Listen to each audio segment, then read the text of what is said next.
anga munumunu salo yan lase Afrika fitila farikolo nyananjekero do Bamako Amdalai Aseyila ana digle karamago do masalala abenye fuli kanyi anga lame ne to la sene Traoré wengole coach le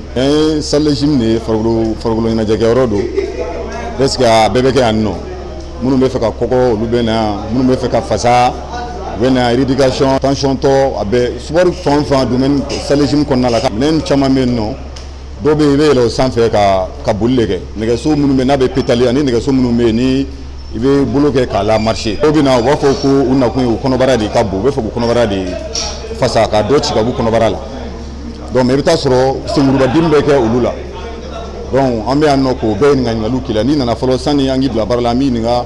bana la ko doni jumen bila ami step di o cours doye o yanga cours do togoy ami aérobique o fana cours do togoy donc ami body combat fana ke o fana cours do togoy le cours sabati abi musumanu permet ga po perdi donc o perdi kon na abu permettre farko yo robi o développer le kadi musoyi umu konate ne be ano aga chakalo kele na fa chama ba folo anne tuye takama don kembe sege nkono furu tunga bo nano kama vraiment maintenant ça va tout te ga kenanga docteur yere de a conseiller ma ko ngana mais depuis nana fo 600 nte foshi fin tu mentoro nto lutantila folo munu tu mentoro nte se ga effort gelemba ke nte se ga dumuni chamanke et puis allergie kun kelenga ne sege mais ko ni continuera ga ke plus me woshi akainga nkorma quoi nyolu be senti kelenga damne depuis une semaine hier doron contana ne tonton le tumbeto kana sport ke kuma be donc du coup ni saline togome et puis nya fana sur les réseaux sociaux ni club bambara la akili mana sege wajibi la farikolo be sege donc ni nana farikolo nyananje en même temps hakili fana jagabo donc ni dugu jara abiko mini kura de fiera ila donc abi deme ka baraka tawla que ça soit bureau konna ou activité wero mumbi bulo clé kono ne salle promoteur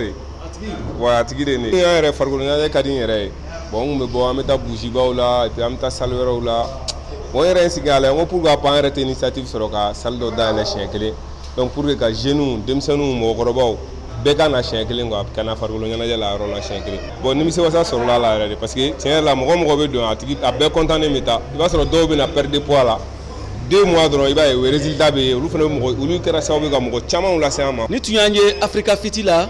farikolo nyanje kero do Bamako konana Malila ni ba feka fasa yi furu de kabo ni ba feka do bo furu la ani fana ki farikolo nyanje kosobe ka lafiya sufe ka sinoko dumanke ni yenu musaloke ya akachala ina ni misi wasasro Siaka Traoré kala selido Bamako vewa bamara togola